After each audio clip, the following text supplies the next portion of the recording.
बिस्मिल्लाहिर्रहमानिर्रहीम। अस्सलाम वालेकुम। लर्निंग प्लेटफॉर्म के साथ मैं हूँ Rizwan. Welcome back to my channel. आज हम डिस्कस करेंगे अपने नेक्स्ट डिसऑर्डर को। इस डिसऑर्डर में फर्दर डिसऑर्डर जो है वो बहुत ही कम है, तो इंशाल्लाह आपको 1-2 दिन में इसकी कंप्लीट वीडियोस मिल जाएंगी। सबसे पहले हम डिस्कस कर लेते हैं कि हम जिस डिसऑर्डर को डिस्कस करने जा रहे हैं, जिस डिसऑर्डर की सीरीज़ को स्टार्ट करने जा रहे हैं, उसका नाम है जी dissociative disorder. Dissociative disorder basically होता क्या है, आपके पास डिसोसिएटिव डिसऑर्डर एक ऐसा डिसऑर्डर है।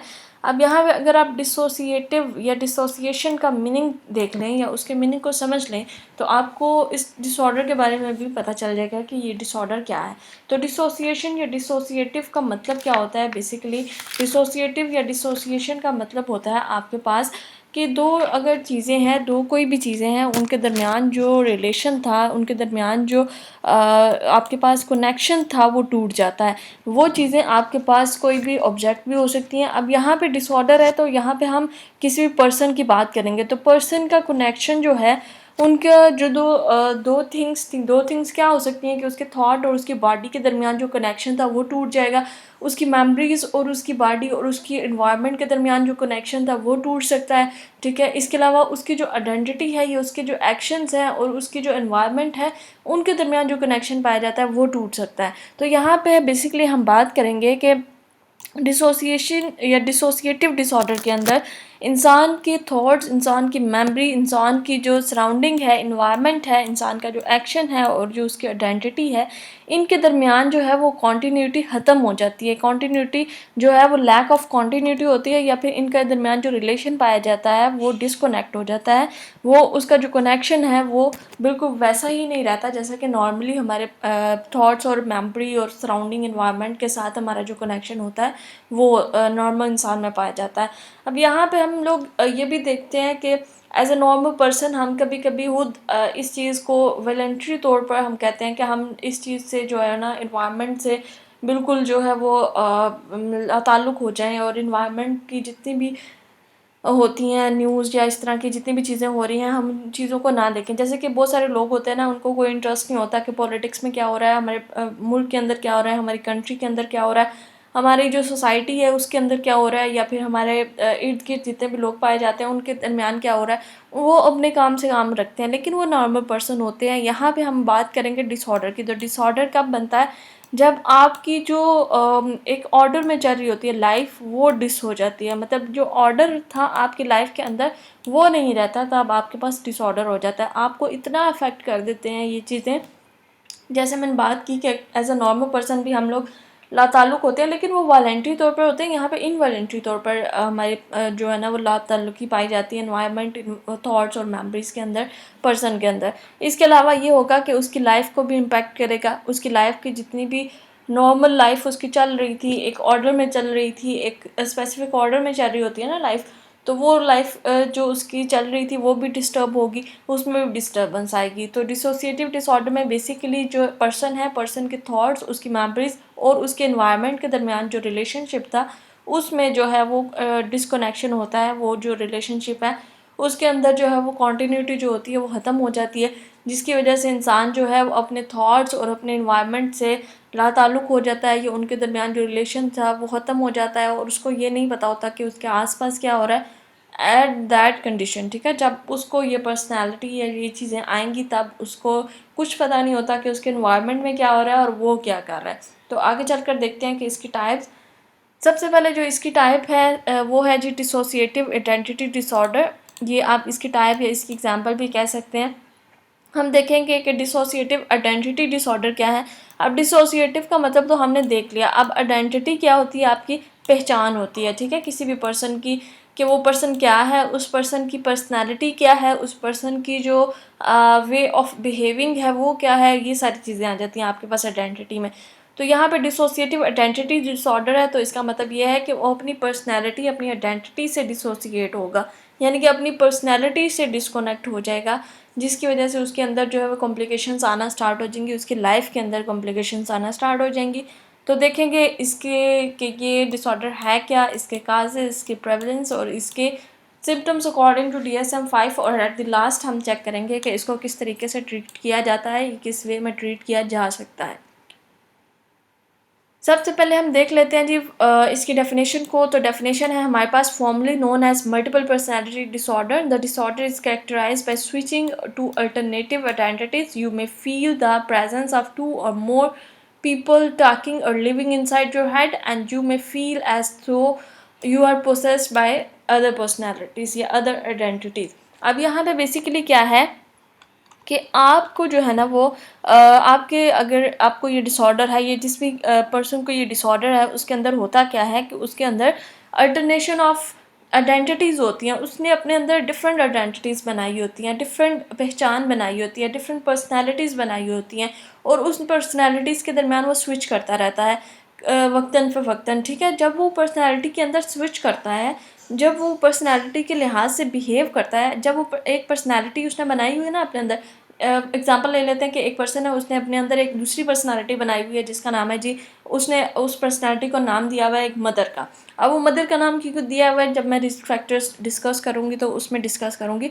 अब अगर उसने मदर का नाम दिया हुआ है, जब वो उस पर्सनालिटी में स्विच करेगा, मदर की पर्सनालिटी में स्विच करेगा, अब उसके दरमियान जो मदर की पिक्चर है या मदर का कॉन्सेप्ट है, उसके लिहाज से वो बिहेव करेगा, और उस अपनी आवाज़ को भी चेंज कर लेगा, अपने नाम को भी चेंज कर लेगा, और इस तरह से ये कंप्लीट जो है ना वो स्विच करता है एक पर्सनालिटी से दूसरी पर्सनालिटी के अंदर। और इसके दिमाग में जो है ना वो दो लोगों की हमेशा डायलॉग बाजी जो है चलती रहती है। इनसाइड उसके हेड जो है वो दो लोग हमेशा बात करते रहते हैं, दो या दो से ज़्यादा भी हो सकते हैं। जो उसने पर्सनालिटी अपने अंदर बनाई हुई है वो सारी पर्सनालिटीज़ हो सकती हैं, और हमेशा वो जो है ना वो बोलती रहेंगी, और उसको डिफरेंट आवाज़ें सुनाई देंगी उस पर्सनालिटी के लिहाज से, और इस तरह का उसका बिहेवियर हो सकता है। रिस्क फैक्टर की बात करें तो यहाँ पे जो रिस्क फैक्टर या काजेज़ इसको लीड करते हैं, मेजर काजेज़ है जी इन्वायरमेंटल फैक्टर से। इन्वायरमेंटल फैक्टर में अगर बच्चे को जो है वो बचपन के अंदर अब्यूज़ का सामना करना पड़ रहा है, चाइल्ड अब्यूज़ हो सकता है, ठीक है, फिजिकल अब्यूज़ हो सकता है, इसके अलावा सेक्सुअल अब्यूज़ हो सकता है, इन दोनों में से किसी का भी सामना करना पड़ रहा है बचपन के अंदर, अगर उसने सामना किया है, तो अगर वो अपने इमोशंस को ठीक तरीके से जो है वो शो नहीं कर पा रहा दूसरे लोगों के सामने, उसने अपने इमोशंस को जो है वो उस टाइम पे सप्रेस कर लिया था, दबा लिया था, तो आगे चल के क्या होगा, वो उन्हीं इमोशंस को एक नया शैडो दे देता है, एक शैडो के तौर पर अपने अंदर रखता है, और उस शैडो को एक कंप्लीट पर्सनैलिटी बना लेता है। फॉर एग्जांपल, अब मैंने ऊपर मदर की एग्जांपल दी थी, तो अगर किसी बच्चे को फिजिकल अब्यूज़ का सामना करना पड़ रहा है अपनी मदर के लिहाज से, तो क्या होगा, वो बच्चा जो है वो एक सॉफ्ट, क्योंकि वो दूसरों की मदर को देखेगा, तो एक सॉफ्ट पर्सनालिटी मदर की जो है ना अपने अंदर एक शैडो बना लेगा कि मेरी मदर ऐसी होगी, और मैं मदर जो है वो मुझसे अफेक्शन और लव शो कर रही है। तो वो इस जो उसके इमोशंस हैं, वो अपनी मदर से नहीं कह पा रहा कि मुझे ऐसी मदर चाहिए, या मुझे इस तरह का बिहेव करें मेरे साथ, या मुझे इस तरह की ये चीज़ें चाहिए, ये नीड्स हैं मेरी, ये इमोशनल नीड्स हैं, वो इन चीज़ों को एक्सप्रेस नहीं कर पा रहा अपनी मदर के सामने। तो आगे चल के क्या होगा, वो अपने अंदर एक शैडो क्रिएट कर लेगा एक सॉफ्ट और पोलाइट मदर का, और फिर क्या होगा कि वो उस पर्सनालिटी में वक्तन फ़वक्तन जो है वो शिफ्ट करता रहेगा, स्विच करता रहेगा, और जब वो पर्सनालिटी इसके ऊपर आएगी, यानी मदर की पर्सनालिटी आएगी, तो कंप्लीट उसका जो बिहेवियर है वो चेंज हो जाएगा, और एक सॉफ्ट मदर जैसा बिहेवियर हो जाएगा। जैसे कि वो पोलाइट है, उसकी आवाज़ जो है वो मदर जैसी हो जाएगी, और इस तरह की चीज़ें उसके अंदर आएंगी।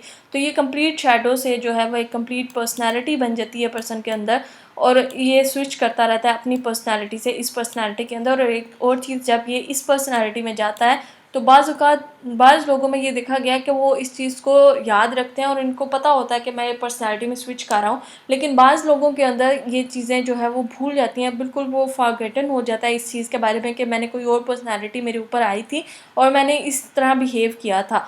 ठीक है, तो ये चीज़ें भी हो सकती हैं आपके अंदर। और दूसरी एक और चीज़, मुझे एक ड्रामा याद आ रहा है यहाँ पे पाकिस्तान का, हम पे आई थिंक लगा था, हाँ, इश्क ज़हे नसीब, आई थिंक इस टाइप का कोई ड्रामा था।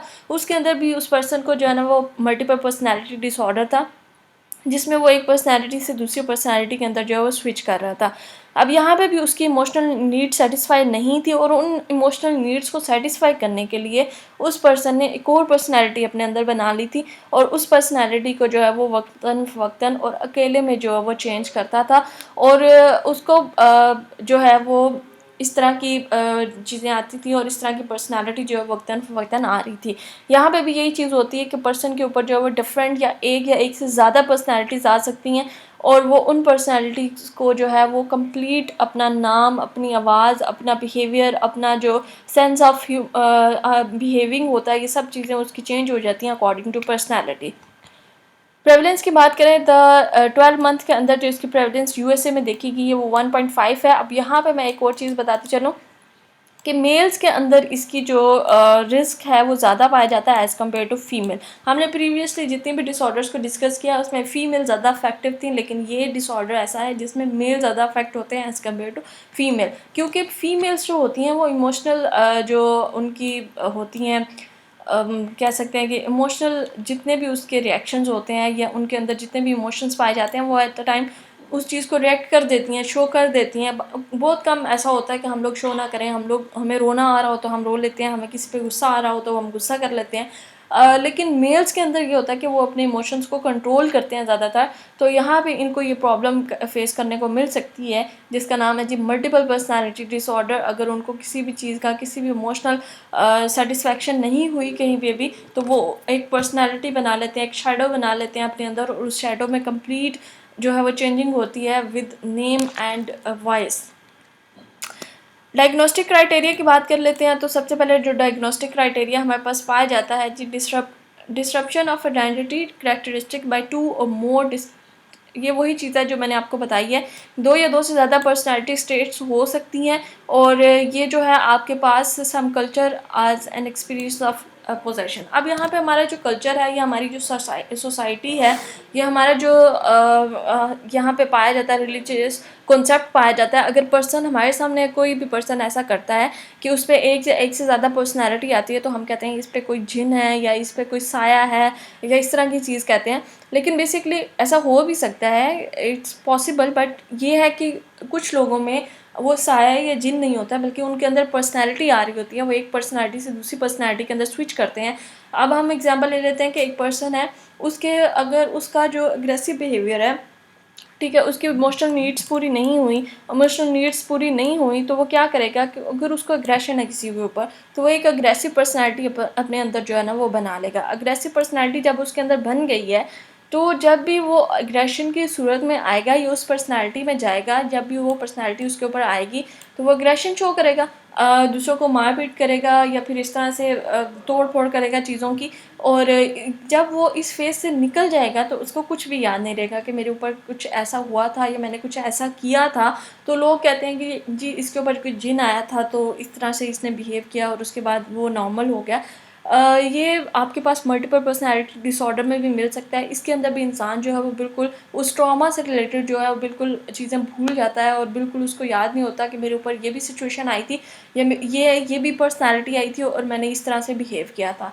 तो the disruption in identity involve mark discontinuity in sense of self में डिसकॉन्टिन्यूटी होगी। उसको नहीं पता होगा मेरे अंदर 2 या 2 से ज़्यादा पर्सनैलिटीज़ हैं और मैं इन पर्सनैलिटीज़ में स्विच कर रहा हूँ। सेंस ऑफ एजेंसी, उसको नहीं पता होगा कि आपके पास जो है वो जो चीज़ वो बिहेव कर रहा है वो किस तरह से बिहेव कर रहा है और किसके साथ होगी, आपको किस तरह से शो होगी, उसके अफेक्ट्स के यानी उसके इमोशन से, उसके बिहेवियर से, उसके कॉन्शियसनेस से, उसकी मेमोरी से, परसेप्शन से, कोग्निशन से और सेंस मोटर फंक्शनिंग से। ये सारी चीज़ें जिस तरह से वो बिहेव कर रहा है तो आपको पता चल जाएगा कि वो किस तरह से बिहेव कर रहा है। एट अ टाइम वो इस तरह से होता है, दूसरे टाइम वो इस तरह से होता है और उसको कुछ याद ही नहीं होता, वो इस तरह से बैठा हुआ है कि इसको कुछ पता ही नहीं है कि इसने क्या किया है और ये चीज़ें उसके पास आ जाती हैं। इसके जो साइन और सिम्टम्स होते हैं वो खुद भी बता सकते हैं आपको, अगर उसकी मेमोरी अच्छी है और अगर उसकी मेमोरी बाकी है, अगर उसकी मेमोरी डिस्टर्ब नहीं हुई उसके बारे में ट्रॉमा से रिलेटेड तो वो आपको खुद रिपोर्ट करेगा। अदरवाइज़ जो है वो आपको उसके ऑब्जर्वर्स यानी कि जिनके साथ वो ये चीज़ें कर रहा है, जैसे मैंने ऊपर एग्जांपल दी, अगर उसका अग्रेशन का इमोशन जो है वो सेटिस्फाई नहीं है तो वो अग्रेसिव बिहेवियर शो कर रहा है टुवर्ड देयर वाइफ या फिर घर वाले या चाइल्ड जिनके ऊपर भी शो कर रहा है, तो वो आपको बताएंगे कि एट अ टाइम इस तरह का हो जाता है। तो उसके बाद ये बिल्कुल नॉर्मल हो जाता है इस तरह से, जिस तरह से कुछ है ही नहीं है। तो ये चीज़ें आपको देखने को मिलेंगी और ये चीज़ें आपको सुनने को मिलेंगी एज अ साइकोलॉजिस्ट। यहाँ पे ये देखें जी, एक पर्सन है और उसके अंदर डिफरेंट पर्सनैलिटीज़ पाई जाती हैं। ये पर्सन है ओरिजिन में, अब इसके अंदर एक पर्सनैलिटी है जो कि एक ओल्ड मैन की है। अब ये ओल्ड मैन, इसने जो कंसेप्चुलाइज किया हुआ है या इसने जो बनाया हुआ है, हो सकता है इसका फादर फिगर हो, यानी कि इसने एज अ फादर, अगर इसका बहुत ज़्यादा स्ट्रिक्ट है तो इसने एक सॉफ्ट और पोलाइट फादर का शेडो क्रिएट किया और उससे एक पर्सनैलिटी बन गई है इसके अंदर। इसके अलावा ये आपके पास एक हैप्पी पर्सन की है, ये आपके पास एक सैड पर्सन की है, ये आपके पास एक चाइल्ड की पर्सनैलिटी है इसके अंदर। अब यहाँ पे देखिए ये फीमेल की पर्सनैलिटीज़ भी पाई गई हैं। तो यहाँ पे ये बेसिकली मैटर नहीं करता कि एक मेल पर्सन है तो उसके अंदर कोई और मेल की ही पर्सनैलिटीज़ पाई जाएंगी, इसके अंदर फीमेल की भी पर्सनैलिटी, यानी जेंडर से कोई रिलेशन नहीं है, कोई भी पर्सनैलिटी इसके अंदर पाई जा सकती है। मैंने बोला ना, मदर की उसने बनाया, इसके अलावा वो कुछ कोई भी उसकी इमोशनल नीड अगर पूरी नहीं हुई, सिस्टर की इमोशनल नीड पूरी नहीं हुई, तो वो अपने अंदर एक सिस्टर का शैडो क्रिएट करेगा और उससे एक कंप्लीट पर्सनैलिटी बन जाएगी। तो ये चीज़ें आपके पास आ सकती हैं। इसके ऊपर बहुत सारी मूवीज़ बनी हैं, आप जाके उन मूवीज़ को देख सकते हैं और देख सकते हैं किस तरह से पर्सन एक पर्सनैलिटी से दूसरी पर्सनैलिटी के अंदर जो है स्विच करता है और कितनी ज़्यादा एक पर्सन के अंदर जो पर्सनैलिटीज़ पाई जा सकती हैं। इसको आप जो है वो प्रैक्टिकली आपको देखने को कम ही मिलता होगा, लेकिन मूवीज़ और ड्रामाज़ के अंदर आपको ये देखने को बहुत ज़्यादा मिलता है। नेक्स्ट क्राइटेरिया नंबर बी की बात करें तो यहाँ पे आपके पास आ जाता है recurrent gaps in the recall of everyday events, important personal information and traumatic event that are inconsistent with ordinary forget. अब यहाँ पे मैंने ये बात आपको पहले क्लियर की है कि वो इस इवेंट के बारे में बिल्कुल भूल चुका होगा, बल्कि ये एक नॉर्मली चीज़ है कि अगर आपके पास एक अग्रेसिव बिहेवियर आप शो करते हो एक normal person, as a normal person, तो आपको याद होता है कि मैंने उसके साथ इस तरह के बिहेव शो किया था, मैंने उसके साथ बदतमीज़ी की, तो आपको बाद में इस चीज़ का गिल्ट भी हो रहा होता है। नॉर्मली ये चीज़ें नहीं होती, लेकिन इस पर्सन के अंदर जो है वो ये भूल भी सकता है क्योंकि इसकी मेमोरी इफेक्ट होती है। The symptoms cause clinically significant, ये मैंने पहले बात की है कि इसकी जितनी भी नॉर्मल रूटीन है, फंक्शनिंग एरियाज़ हैं, वो सारे के सारे डिस्टर्ब होंगे, इम्पेयर्ड होंगे, जिसकी वजह से उसको लाइफ में कॉम्प्लिकेशंस का सामना करना पड़ता है। The disturbance is not a normal part of bodily affected culture and religious practice. यहाँ पे आपने ये भी देख लेना है कि ये जो चीज़ें हैं ये कल्चर और रिलीजन में ना पाई जाती हूँ, ठीक है, एक्सेप्टेड ना हो ये चीज़ें। और चिल्ड्रन के अंदर ये जो सिम्टम्स हैं ये बेटर एक्सप्लेन नहीं करनी है आपने। अगर चिल्ड्रन जो है वो इमेजिनरी प्ले मेट कर रहा है या फैंटेसी प्ले कर रहा है, तो आपने इस चीज़ को देख लेना है कि चाइल्ड के अंदर ये चीज़ें अगर पाई जाती हैं, अगर वो फैंटेसी में प्ले कर रहा है कि मैं एक बच्चा है और उसके साथ उसकी मदर है और ये है, तो वो चीज़ें भी आपने देख लेनी है। इसके अलावा वो इमेजिनेशन में चला गया, इमेजिनेशन इज़ समथिंग एज, और एक पर्सनैलिटी आपके ऊपर आना और उस तरीके से आपका रियल में रियलिटी में बिहेव करना इज़ समथिंग एज।